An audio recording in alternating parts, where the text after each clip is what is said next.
하나님의 말씀은 사무엘하 7장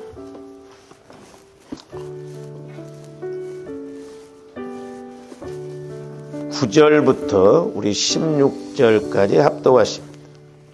구약성경 473면 사무엘하 7장 9절부터 16절까지 시작. 네가 가는 모든 곳에서 내가 너와 함께 있어 내 모든 원수를 네 앞에서 멸하였은즉 땅에서 위대한 자들의 이름같이 네 이름을 위대하게 만들어 주리라.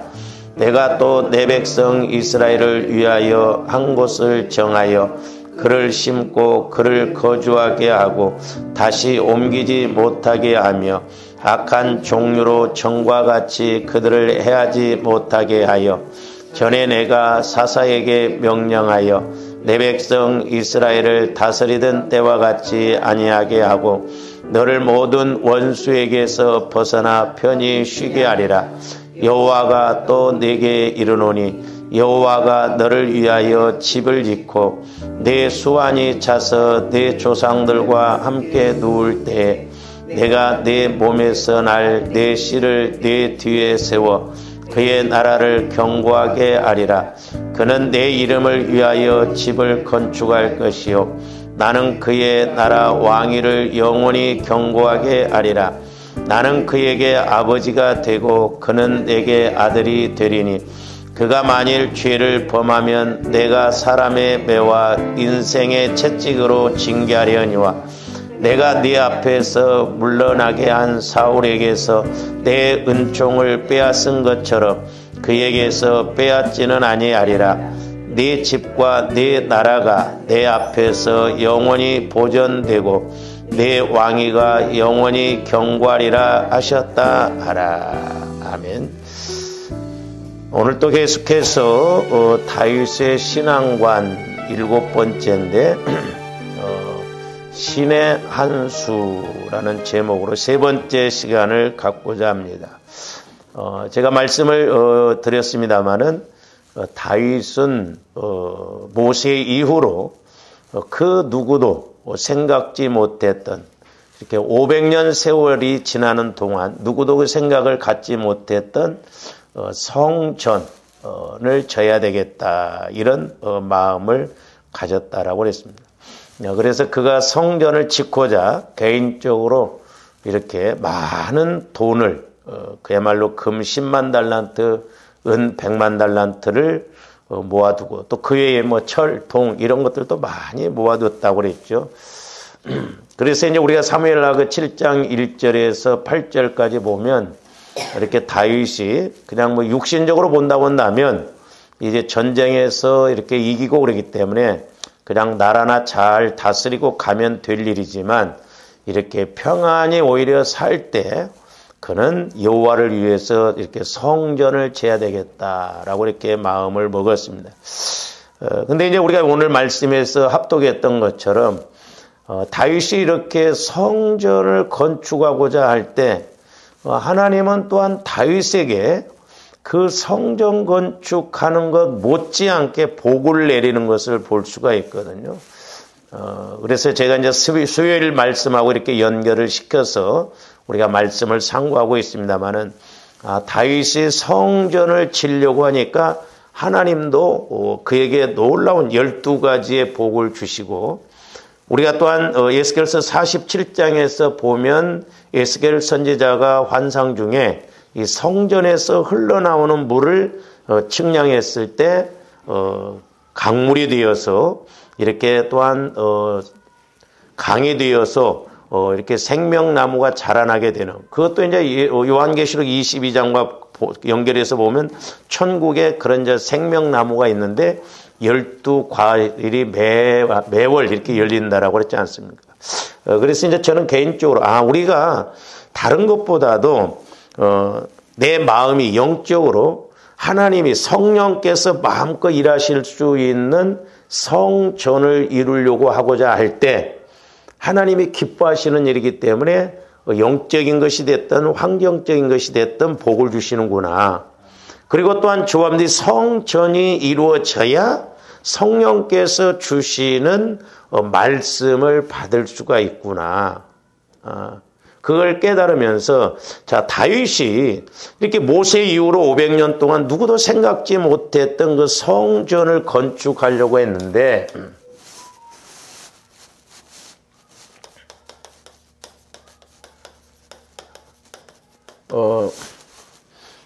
다윗이 이렇게 성전을 건축하려고 한 것이 이것이 소위 신의 한 수다. 지난번에도 말씀을 드렸죠. 이 신의 한 수라는 것은 이제 가스 그레이스 이런 말인데 하나님의 은혜다 이런 말이거든요. 그러니까 하나님이 저와 여러분들에게 은혜를 주시려면 하나님이 일을 하셔야 되거든. 그래서 하나님이 일하시는 시간이 카이로스다 그랬어요. 그러니까 우리는 우리에게 주어진 역사적인 시간, 자연적인 시간, 이렇게 날마다 반복되는 이 시간 속에 하나님께서 수직적으로 개입하셔서 일하실 때 그때 놀라운 역사가 일어나고 우리가 은혜 받고 응답받을 줄로 믿습니다. 그래서 이제 조원들이 인격적으로 내가 주님 마음이 되어지고 영적으로는 성전이 되는 같은 말이다 이 말이죠. 그러니까 내가 성전이 이루어질 때 성령께서 마음껏 말씀하시고 내가 주님 마음을 가질 때 또한 성령께서 주님 마음에다 말씀해 주실 때 나 영혼이 그 말씀을 믿고 어떤 것이 은혜 받고 어떤 것이 하나님 기뻐하시는 것인가를 알게 된다라고 하는 것입니다.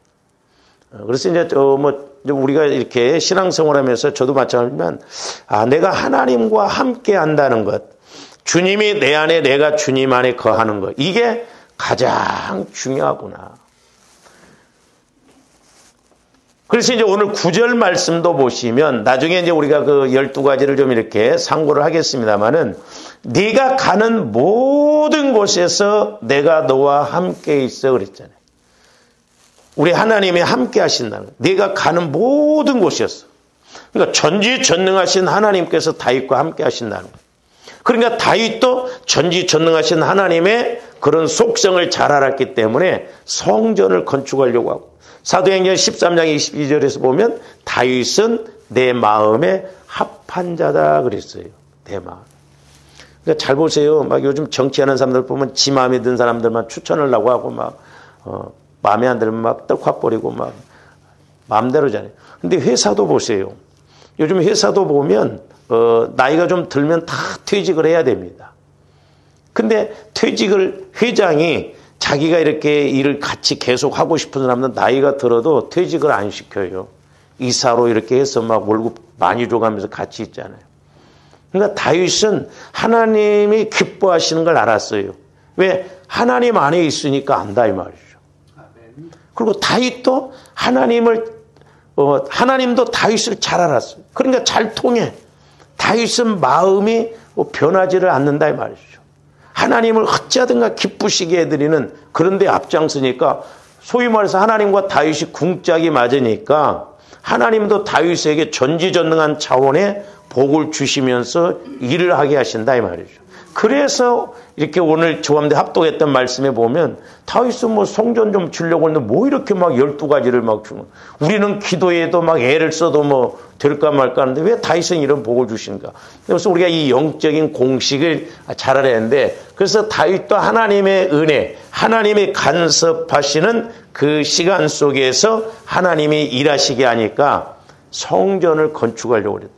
근데 제가 이걸 깨닫고 성경을 읽어보니까 이 신의 한 수 같은 그런 내용들이 많이 나오는데 저도 뭐 성경 66권을 다 몰라요. 뭐 기억을 못 하잖아요. 근데 어떤 때는 이 말씀을 내가 전했으라면 얼마나 좋을까 이렇게 생각을 할 때가 있습니다. 그러면 어떻게 할 때 신의 한 수의 은혜가 임하는가? 어떻게 할 때? 주관님들이 신앙생활을 어떻게 할 때 하나님께서 카이로스 시간으로서 천국 차원의 하나님 시간으로서 간섭하셔서 역사하시는가? 우리 하나님이 역사하시면 베드로서 3장 8장에 보면 하루가 1000년 같고 1000년이 하루 같다고 그랬어요. 그리고 우리가 창세기 5장에 보면 거기 뭐 노아라든가 무드셀라 이런 사람들 보통 막 800 넘게 967세 막 무드셀라 같은 게 막. 그래서 옛날에 제가 그렇게 기도하면서 이 말씀은 66권은 다 이 땅에서 체험되어질 말씀이라는 거죠. 근데 그걸 깨닫고 난 다음에 아니 그러면 우리가 900 몇 살이 죽고 그러면 어떻게 우리가 900 몇 살까지 사는가? 제가 오늘 아침에도 말씀드렸습니다만은 내가 1년을 사는데 전지전능하신 하나님이 간섭하셔서 하나님께서 카이로스로 전지전능하신 하나님께서 역사하시면 저와 여러분들이 1년 일해도 10년 다른 사람이 10년 일한 것과 같은 역사가 있을 줄로 믿습니다. 그러면 내가 70살까지만 산다 할지라도 1년짜리를 하나님이 간섭하셔서 10년 다른 사람이 10년 일한 것 같이 그렇게 하신다고 하면 내가 70살까지만 살아도 700년 사는 그런 복이 되고 700년 일한 복이 된다 이 말이에요. 아, 그래서 하나님의 말씀은 영적으로 보면 다 체험되어질 말씀이구나. 짧디 짧은 우리 생각으로 생각하니까 그렇지.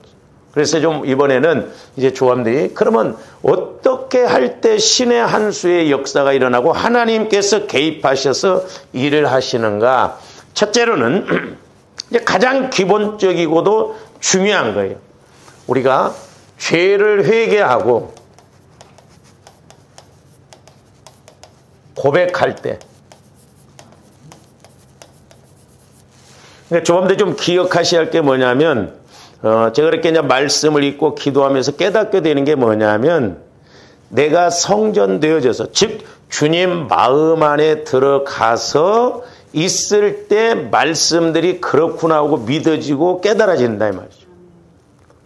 그러니까 예를 들어서 우리 교회 시 공간적으로 여기다 막 예를 들어서 우리가 뭐 돈을 갖다 놨다든지 금을 갖다 놨다든지 막 꽉 해서 일단 들어와야 뭣도 있고 뭣도 있고 뭣도 있고 뭣도 있고. 그래서 예를 들어서 우리 교회 제가 이렇게 막 준비해 놓고 집사님 무엇이든지 하나씩이라도 가지세요. 그러면 이 들어왔을 때 무엇이든지 가질 수 있잖아요. 이렇게 금이 됐든 돈이 됐든. 그러듯이 저와 여러분들이 영적으로 주님 마음 안에 들어가서 있을 때 이 회개라고 하는 것도 얼마나 중요한가를 깨달을 수 있다 이 말이에요.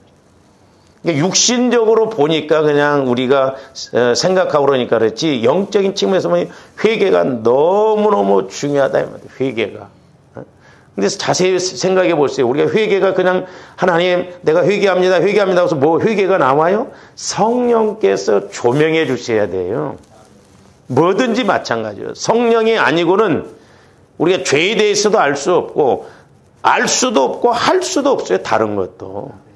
그러니까 조함대 속사람이 주님 마음 안에서 자꾸 이렇게 할 수 있도록 깨달아질 수 있도록 그렇게 믿고 나가야 될 줄로 믿습니다.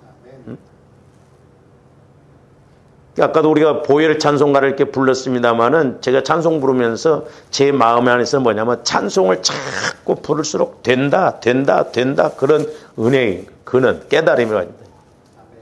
왜? 내 영혼에서 깨닫고 가니까 말이죠. 그래서 마태복음 4장 17절 한번 봅니다. 이때부터 예수께서 비로소 전파하여 이르시되 회개하라 천국이 가까이 왔느니라. 회개함, 그러니까 천국이. 잘 보세요. 이것도 이제 우리가, 공식적으로 보면 회개하라 그랬어요. 회개하라. 그러면 천국이 가까이 왔다, 이 말이죠.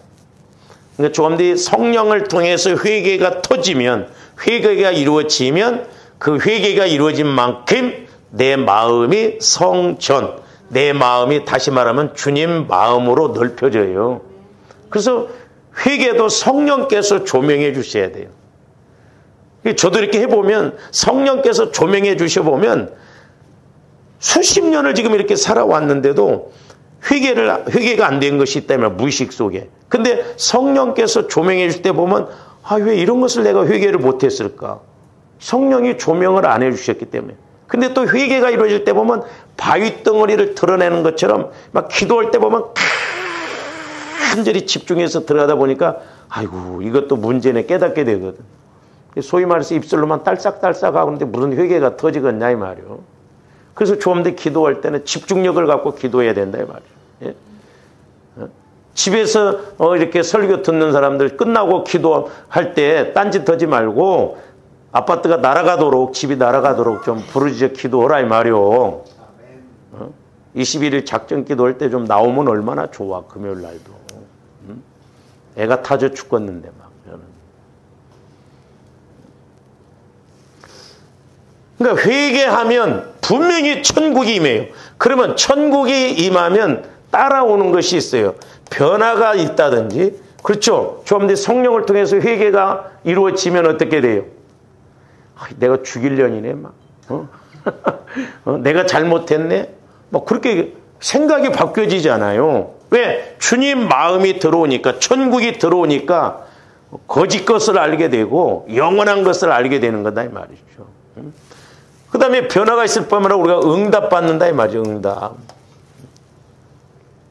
그러니까 원리가 그렇게 돼요. 그러니까 우리가 에베소서에도 보면 뭐라고 했어요? 자, 술 취하지 말라 그랬잖아요. 술 먹으면 취해요. 처음에는 사람이 술 먹는데 나중에는 술이 사람을 먹습니다. 그러면 술 먹는 사람 치고 맨정신으로 반듯하게 가는 사람 제가 거의 못 봤어요. 술 먹으면 거의 제정신이 아닙니다. 그리고 말씀 그대로 방탕하게 돼 있어요. 방탕하게 돼 있습니다. 이 술마귀가 역사. 그러니까 어떻게 보면 조아님들이 예수 안 믿을 때 술 먹었던 것, 이 술 때문에 영적으로 이렇게 형성된 것들 많아요. 여러분들이 찾아보세요. 예? 예수 안 믿을 때 술 먹어가지고 이렇게 엮여져 있는 것이 많다니까 영적으로 거기 보면 많아요. 우리가 이런 걸 찾아내야 돼 자꾸. 깊이 들어가 보면 술인데 그 술줄기를 따라서 가보니까 이 이상한 것이 있어. 도둑질하는 영이 있다든지 뭐 음란의 영이 있다든지 타락의 영이 있다든지 여러 가지가 있다 이 말이죠. 근데 마귀가 무의식 속에서 이런 것을 모르게 한다 이 말이에요. 이걸 모르게. 그러니까 뿌리는 하나인데 본질은 하나인데 잡아당겨 보면 막 줄기줄기 붙어 있다 이 말이에요. 고구마 따라오듯이. 그래서 조함대의 교육에도 깊게 이루어져야 될 줄로 믿습니다. 그러니까 술 먹으면 사람들이 말해 뭐 어디 뭐 성경에 술 먹지 말라고 말이 있느냐. 물론 우리가 주일날 이제 이렇게 포도주에 대해서 좋은 의미, 긍정적인 면, 부정적인 측면에서도 이제 말씀합니다만 어쨌든 술 취하면 방탕하게끔 되어 있어요. 방탕합니다. 술 이야기하니까 내 친구, 옛날에 우리 친구하고 우리 친구들이 이웃 동네로 이렇게 막 놀러로 가고 그랬는데 막 산을 넘어서 가고 그랬습니다. 막 여름에. 거기 넘어오려면 무섭거든요. 서너 명이 가도 무서워. 근데 우리 친구 놈 하나가 술을 먹어가지고 막 도저히 못 간다는 거예요. 가지고 막 두세 명이 막 그놈을 업고 왔어. 한 10리를 그렇게 업고 왔네. 동네 다 오니까 헤헤 괜찮다 야 그러고 내리더라고. 그러니까 이렇게 분명히 회개가 성령을 통해 그러니까 조함들이 자꾸 보혈을 의지해서 믿음으로 보혈을 마시고 바르고 뿌리고 부으면서 막 또 들어가고 또 들어가고 그래서 어머니 모태에서부터 형성된 것까지도 우리가 막 발견을 해서 회개를 해야 될 줄로 믿습니다. 그리고 그런 영적인 세력이 무엇인가도 우리 가문에 특히 방해 세력이 무엇인가도 이렇게 막 회개를 해서 물리쳐야 돼요. 끊어내 줘야 된다 이 말이죠. 그래야 그 마귀의 영향력이 이렇게 없어지거든. 방해를 못하거든. 그래서 우리가 죄를 회개를 해야 돼요. 죄. 그러니까 이제 이런 개념도 이제 조함들 잘 알고 그래서 자꾸 제가 이제 영적인 공식 개념을 잘 알아야 된다고 그러는데 우리 예수 믿는 사람들은 또 죄에 대한 개념을 제대로 몰라요. 조함들에게 분명히 저는 우리 교회 성도들은 많이 하는 제대로 안 돼. 자, 죄라고 하는 것은 두 가지요. 원죄가 있고 자범죄가 있습니다. 근데 저도 처음에는 이 자범죄는 하나님인 줄 알았더니 이 성화 구원을 가지고 기도하다 보니까 자범죄도 두 가지예요. 하나는 윤리 도덕적인 것. 이것은 세상 법으로도 잡아요. 근데 우리 예수 믿는 사람들에게는 이 자범죄가 또 하나 있는데 본죄라는 본죄. 이것을 영적인 죄다 저는 이렇게 봐요. 영적인 죄. 우리 마음에서 짓는 죄. 그러니까 미워하는 것 안 보이니까 세상 사람들은 죄라고 생각하지 않습니다. 그리고 오히려 세상 사람들은요, 막 타락하고 이렇게 가는 것도 막 능력 있는 줄 알아. 그잖아. 내가 막 여자를 5명을 꼬셨다. 그것도 부러워하네. 그러니까 그런 게 죄인데, 세상에서는 그것이 좋은 줄 안다. 그러니까 그 안에 본죄적인 이런 또 미워하는 것도 마찬가지죠. 미워하는 것. 육신의 생각은 사망이라고 그랬죠. 미워하면 살인이라고 그랬어요. 살인. 그래서 조함들이 내 마음 안에 이런 마음이 오지 않도록 우리가 기도를 막 해야 돼요. 죽는 날까지 해야 됩니다. 쉽지 않아요. 그러니까 하루아침에 금방금방 안 됩니다. 소위 말해서 빗물이 바위에 계속 떨어지면 구멍이 나듯이 조함들이 하루아침에 회개도 안 터져요. 날마다 소위 쪼아대야 돼요. 보혈을 의지해서 내 마음을 자꾸 막 기도하고 회개하고 쪼아대고 막 그렇게 해서 또 막 이렇게 처리하고.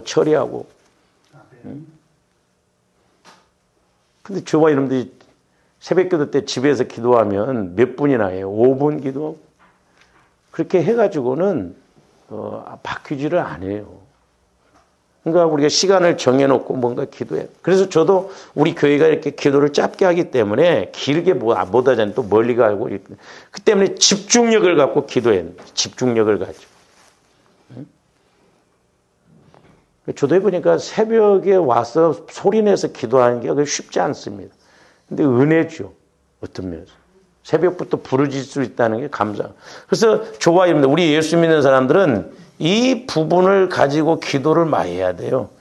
근데 사람들이 이 부분만 내가 뭐 나쁜 짓 안 하면 죄가 없다고 생각하고 죄가 없는. 그래서 제가 옛날에 집회 가서도 날마다 회개한다니까 어떤 집사님이 목사님은 뭔 죄를 그렇게 많이 짓하니 회개를 합니까? 그러더라고. 이 부분을 모르니까 그래. 자범죄에 있어서 두 가지라는 거. 이 부분. 이 부분이 문제예요. 이 부분이. 우리 예수님. 왜?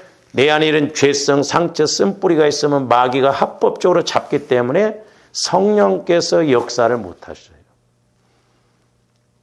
성령은 능력의 영이지만 조함들이 인식하고 인격적으로 받아들일 때 성령께서 역사하셔요. 그래서 내가 이런 부분에 대해서는 철저하게 회개하고 고백해야 될 줄로 믿습니다.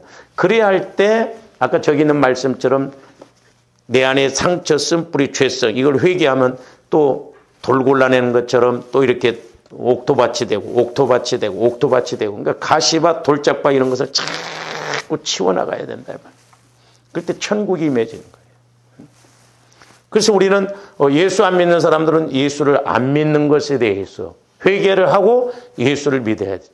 이제 저와 여러분들 원죄의 문제는 해결되어졌는데 우리는 자범죄 중에서도 이 부분을 가지고 자꾸 회개해야 될 줄로 믿습니다. 좋아하는데 내가 바꿔집니까? 저도 여러분들 계속 보면서 바꿔지는가 봅니다. 안 바꿔져요, 잘. 그렇잖아요. 좋아하는데 성질머리 나오고 행동 그대로 나오고. 철저하게 우리가 이런 부분을 다스리고 나가야 될 줄로 믿습니다. 그래서 회개가 얼마나 중요한가. 자, 이제 우리 누가복음 16장 29절에서 30절 한번 봅니다. 자, 부자가 하나님을 안 믿고 그냥 잘 살다가 죽어서 나중에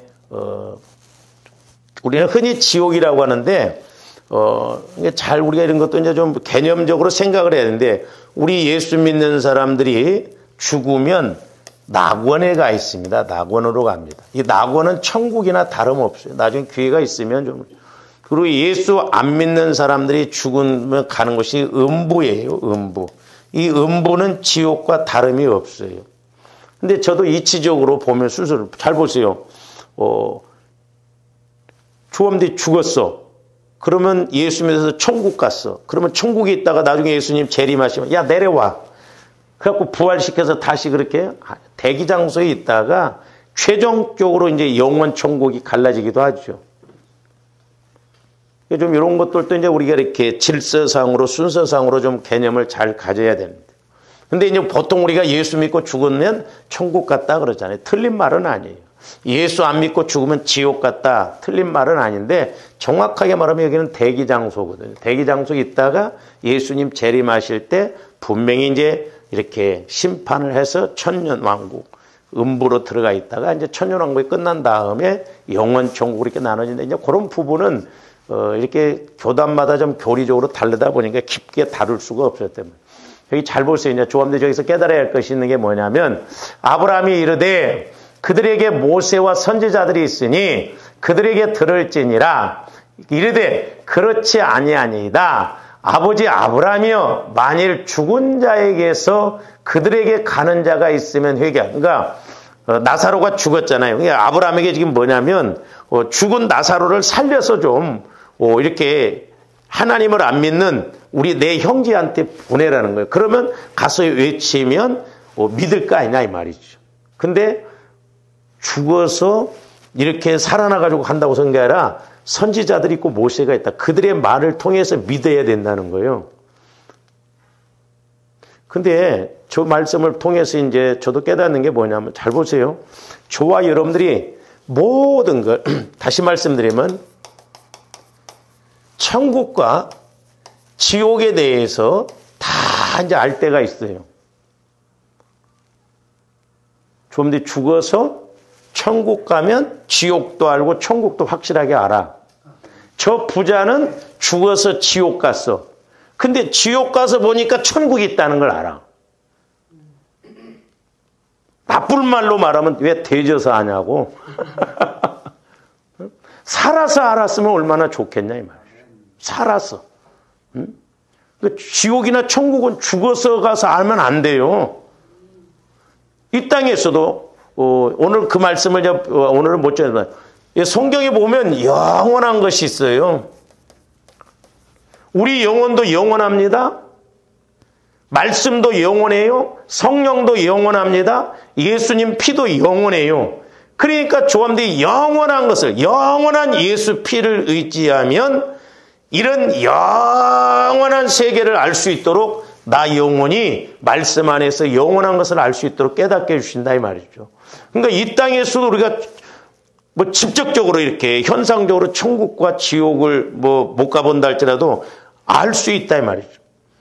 제가 조금 안타까운 건 뭐냐면 요즘 또 유튜브에 천국 지옥에 대해서 뭐 과거에 갔다 온 사람들이 또 많이 이렇게 이야기하는데 아니 언제까지 우리가 예수를 30년 60년 내일 모레 죽을 해야 되는데 지금까지 천국 이야기만 하고 지옥 이야기만 하고 있냐 이 말이요. 예? 천국 있는 줄 몰랐어? 지옥이 있는 줄 몰랐냐고. 우리는 천국 가서 상급받을 일을 해야지. 그렇잖아요. 아니 대학생한테 야 2 더하기 2는 4다. 언제 그거 가르치고 있냐고. 그건 초등학교 때 맞췄어야지. 그러니까 오늘날 우리가 예수를 믿어 종교적으로 믿으니까 아직도 천국 지옥이 있는지를 몰라.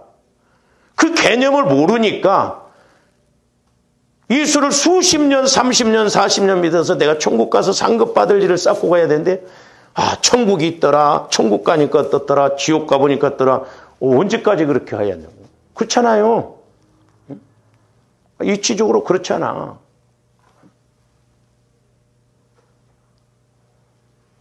우리는 이 땅에서 천국을 확실하게 알고 이 땅에서 지옥을 확실하게 알아야 될 줄로 믿습니다. 그러니까 영원하신 성령을 통해서 영원한 말씀이 내 안에 와지면 영원한 영혼이 분명히 인식이 된다. 아직 현상적으로는 보지 못한다 할지라도 확실하게 맞아. 천국이 있구나. 지옥이 있구나. 그게 인격적으로 내가 믿어줘요. 인격적으로. 그러니까 조함들이 기도하면서 성령을 통해서 내 영혼이 영원한 말씀이라고 하면 영원한 차원에서 인식이 되어져야 그렇구나 이렇게 느껴진다 이 말이에요. 남의 간증 듣고 이런 거 해봐요. 귀로만 백날 들어도 그때 뵙게예요. 조함들이 말씀을 읽더라도 기도하면서 말씀이 레마로 자꾸 와져야 될 줄로 믿습니다. 그래야 인식이 되어져야 생각이 바뀌어지고 마음이 바뀌어지지 옆에서 아무리 이야기를 해도요. 내가 인식이 안 되어지면 안 된다 이 말이죠. 그래서 저희 저 보세요. 30절. 29절. 아브라함이 이르되 그들에게 모세와 선지자들이 있으니 그들에게 들을지니라. 그러니까 이제 부자가 뭐라고 그래. 이르되 그렇지 아니하나이다. 아버지 아브라함이여 만일 죽은 자에게서 그들에게 가는 자가 있으면 아이고 어떻게 회개에 대해서 알았대야. 지옥 가서 그제서야 회개하면 여기 안 온다는 걸 알았다 이 말이요. 응? 저 부자가 회개라는 단어를 알았겠어요? 맨날 술 처먹고 맨 연락만 하고 그렇게 놀고 그랬잖아요. 막 돈 많이 통장에다 집어넣고 막. 응? 이 세상 특징이 있습니다. 먹고 마시고 즐기고 놀자입니다. 나중에 제가 이렇게 한번 말씀을 드릴게요. 그러니까 지옥에 가서 그제서야 회개하면 여기 안 온다는 걸 왜 알았냐 이 말이에요. 그래서 저와 여러분들이 이 땅에서 육신을 입고 있을 때 천국과 지옥을 알고 회개의 중요성을 아는 것이 은혜 중에 은혜요. 어떻게 보면 신의 한 수예요. 조함들이 성령을 통해서 회개가 이루어져 보세요. 큰 돌덩어리가 하나가 확 빠져나가는 것처럼 그렇게 은혜가 막 임하는 것을 영적으로 느낄 수가 있거든요. 그래서 회개가 중요하다 이 말. 죽은 자에게서 그들에게 가는 자가 있으면 회개한다 이 말이에요. 회개. 부자는 거기 가서 회개를 하고 있으면 이게 뭐 회개가 이루어지냐고.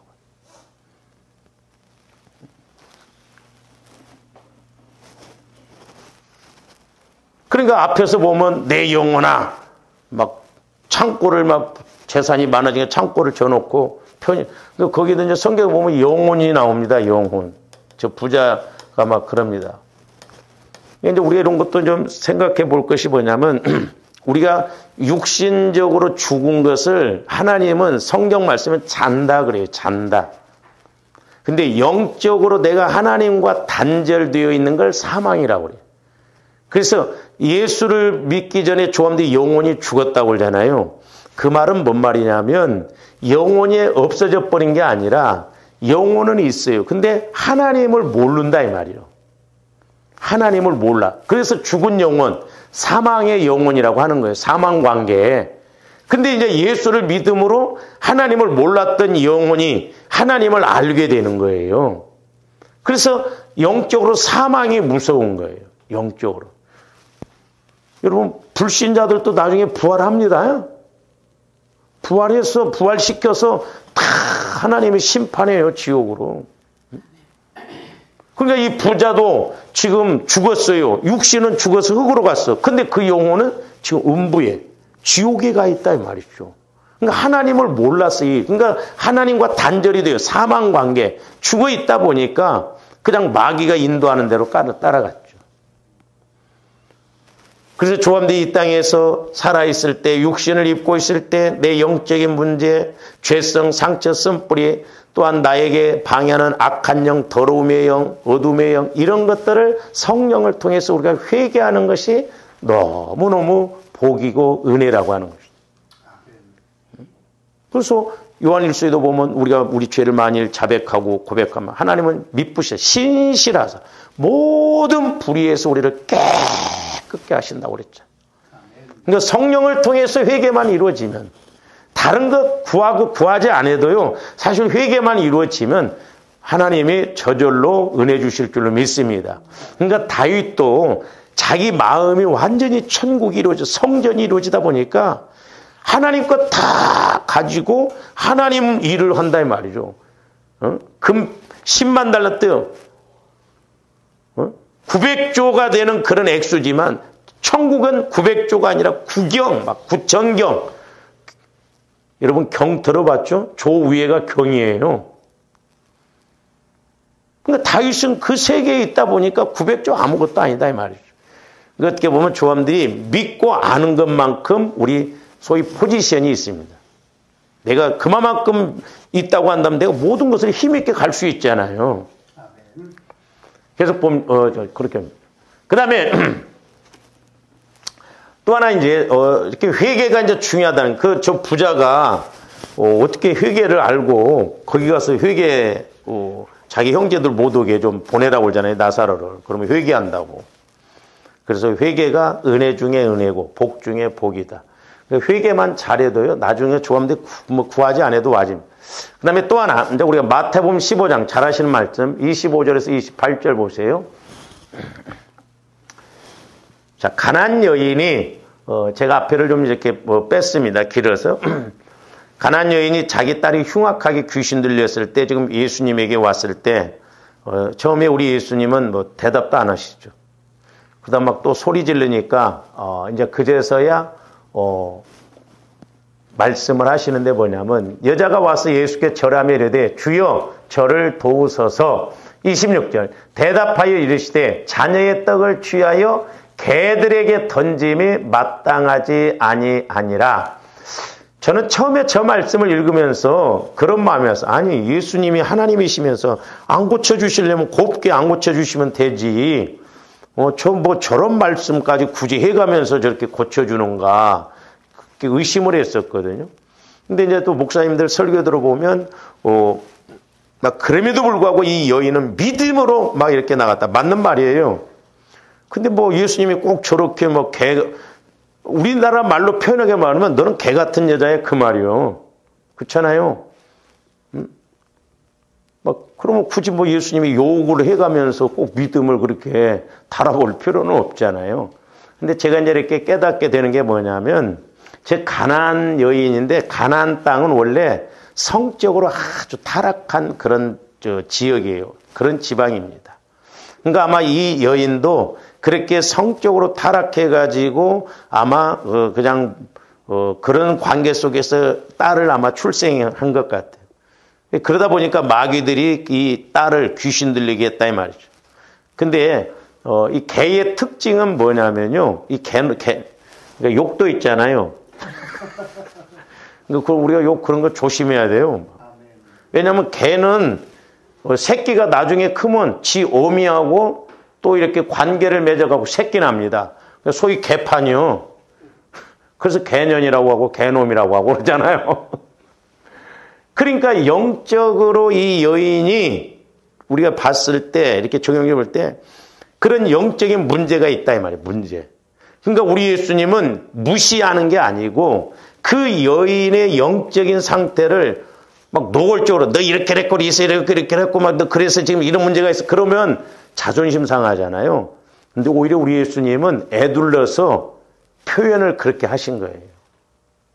그랬을 때 이 여인이 예수님의 그 영적인 문제, 죄의 문제, 약함의 문제를 지적하니까 그대로 받아들입니다. 인정을 해드려요. 제가 목회를 해보면서 여러분들도 마찬가지잖아요. 다른 사람이 누가 내 약함을 지적하고 이야기해주면요. 여러분들 꼭 기억하세요. 이 자존심과 감정을 가지고 마귀가 받아들이지를 않게 합니다. 그렇죠? 감정을 딱 앞장세우거나 자존심을 앞장세우고 맞아. 그렇게 안 받아들여요.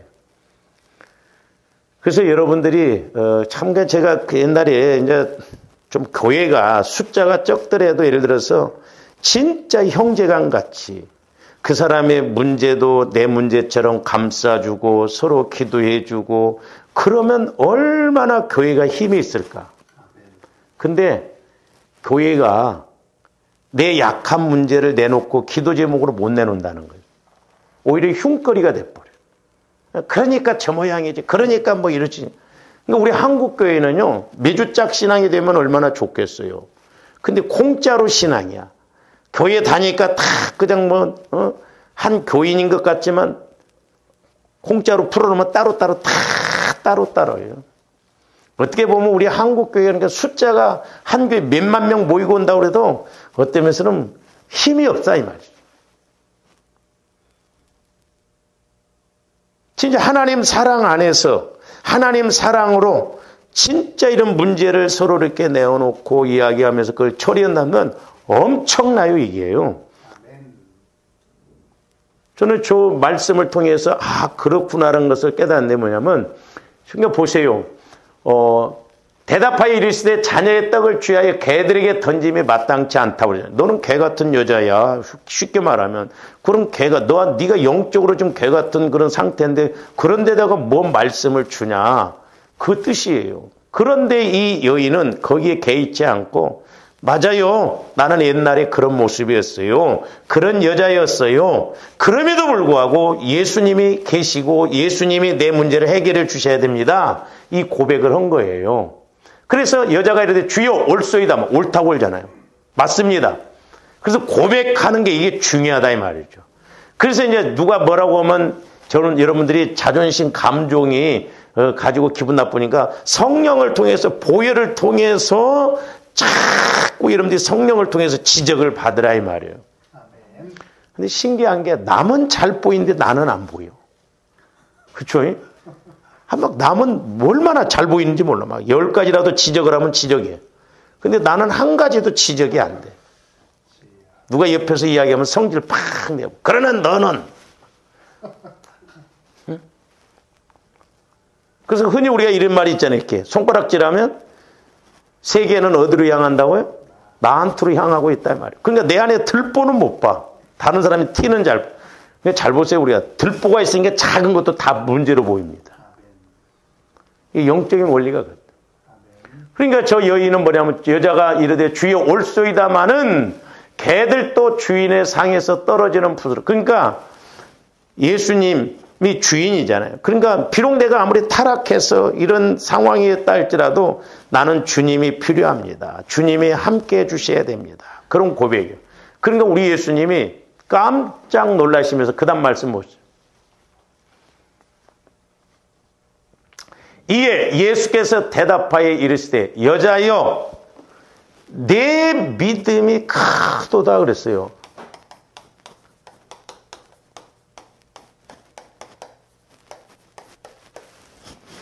잘 보세요. 저와 여러분들이 내 안에 이런 약함, 죄성을 회개하고 고백할 때 큰 문제 해결을 받는 큰 믿음이 와져요. 그러니까 이런 것이 원리적으로, 영적인 원리적으로 좀 깨달아져야 된다니까요. 여자가 예수님이 그 여인의 영적인 문제를 지적해 주니까 자기가 고백을 하잖아요. 자백을 하잖아요. 그러니까 우리 예수님은 여자야, 네 믿음이 크도다 그래요. 그래서 저는 보면 이 말씀을 적용적으로 본다고 한다면 우리가 회개할 때 큰 믿음이 와지는구나. 그렇죠. 내 안에 죄성, 상처, 쓴뿌리, 돌 같은 마음, 가시밭 같은 마음이 자꾸 없어지면 주님 마음이 와지니까 큰 믿음이 와질 수밖에 없다. 말이에요. 작은 믿음 갖고는 응답 못 받는다고. 성경에 보면 우리 예수님도 그랬잖아요. 믿음이 작은 자요. 근데 믿음이 크고 베드로서 1장에는 보배로운 믿음. 그러니까 믿음은 세 종류. 작은 믿음, 큰 믿음, 보배로운 믿음. 조합원들이 적어도 큰 믿음, 보배로운 믿음을 가져야 될 줄로 믿습니다. 그러니까 이 여자가 자기의 약함을 회개하고 자백하니까 예수님은 여자야, 네 믿음이 크도다. 그러니까 뭔 말이에요? 예수님이 아무리 지적하시고 이런 것에 대해서 그대로 받아들이고 인정하고 고백하니까 예수님이 얼마나 감동을 받냐 이 말이에요. 그 영적인 문제를 본인이 인식하면서 이렇게 회개하니까. 그러면서 뭐라고 그랬어요? 내 소원대로 되리라 하시니 그때로부터 그의 딸이 낳았다는 거. 흉악하게 귀신. 내 소원대로 되리라. 그러니까 잘 보세요. 그러니까 조합들은 뭐 회개도 않고 막 해결해 주세요. 복 주세요. 그러지만 정확한 측면에서 회개하고 나가면 응답이 와진다 안 와진다? 더 잘 와진다는 거죠. 그렇잖아요.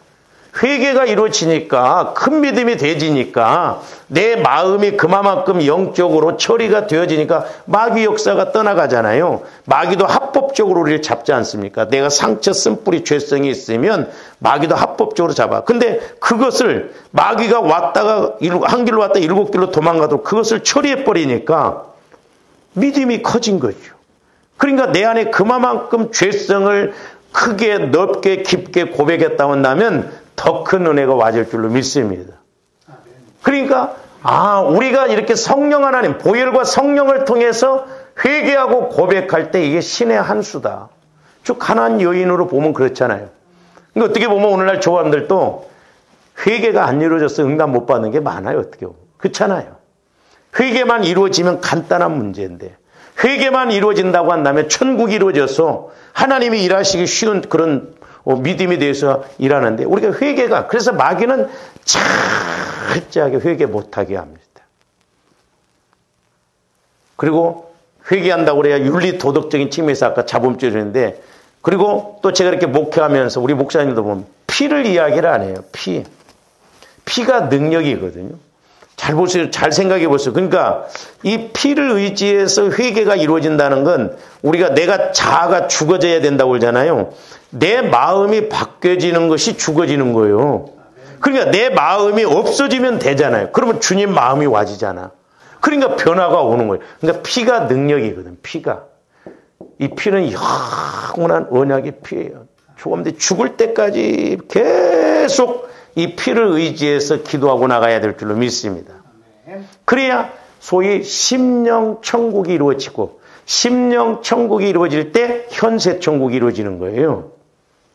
이렇게 엮어져 있단 말이죠. 연결이 되어져 있는 거예요. 그래서 우리가 이렇게 회개, 죄를 회개하고 그러니까 조함들이 자꾸 보혈을 의지하면서 회개가 안 이루어지면 성령 하나님 내게 회개의 영을 부어주세요. 회개의 영을 부어주세요. 모태로부터 형성되어진 거 보혈을 마시고 바르고 뿌리고 붓습니다.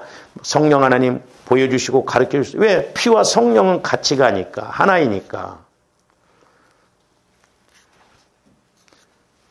그래서 이 회개가 너무너무 중요하다는 거야. 두 번째로는 이제 회개가 이루어지면 자연히 따라오는 것이 또 있죠. 아까 천국이라고 그랬잖아요. 우리가 회개가 이루어지면 내 마음이 성화가 이루어지죠. 성화가 이루어지면 예수님을 만나고 고백한다 이 말이야. 그러니까 조함들이 예수님을 만나고 고백해야 돼요. 그러니까 우리는 기도할 때, 말씀 읽을 때 예수님을 만나고 고백해야 돼요. 그럴 때 하나님께서 신의 한 수와 같이 하나님이 일하시는 역사에 아까 가난한 여인도 신의 한 수잖아요. 예수님이 딱 지적해 주니까 그걸 인정하고 받아들이고 고백하고 나는 주님이 필요합니다. 어떻게 보면 얼마나 간단한 문제예요. 오랫동안 진짜 자기 집에 딸이 귀신 들려서 그렇게 힘들었는데 예수님의 그 말씀 한마디에 그냥 귀신이 떠나가 버린 거 얼마나 평안함이 오고 기쁨이 와지는 거예요. 자, 마태복음 16장 16절에서 19절 봅니다. 시몬 베드로가 고백했던 거예요. 시몬 베드로가 대답하여 이르되 주는 그리스도시요 살아계신 하나님의 아들이시니이다. 우리 예수님이 뭐라고 그래요? 예수께서 대답하여 이르시되 바요나 시몬아 네가 복이 있도다. 복이 있다는 복. 그러니까 조범들은 주로 복 받아야 돼요. 축복보다는. 복이라고 하는 것은 영적인 것, 환경적인 것 같이 와지는 거예요. 주로 이제 영적인 것. 영혼이 잘 되면 범사는 잘 돼. 근데 우리가 축복은 부모가 재산이 많으면 그 재산은 물려줄 수 있지만 복은 못 물려줘요. 이건 하나님이 주셔야 됩니다. 영적인 것을 내가 물려줘요? 영향력은 미칠 수 있어요. 그래서 조합내 기도할 때 복을 받아야 돼. 복을. 우리 예수 믿는 사람들은 복을 받아야 됩니다. 그래서 복이 있도다. 이를 내게 알게 하니는 혈육이 아니요 하늘에 계신 내야. 잘 보세요. 베드로는 지금 성령이 보편적으로 아직 임하지 않았어요. 마가다락방 예수님이 죽으시고 부활하시고 성찬을 내면 성령을 보내주시기 전에 예수님이 육신을 입고 있을 때 베드로는 성령을 통해서 예수님이 누구이신가를 고백했다 이 말이죠. 근데 오늘날은 조금들 성령이 이미 와 계심에도 불구하고 예수님을 못 알아본다?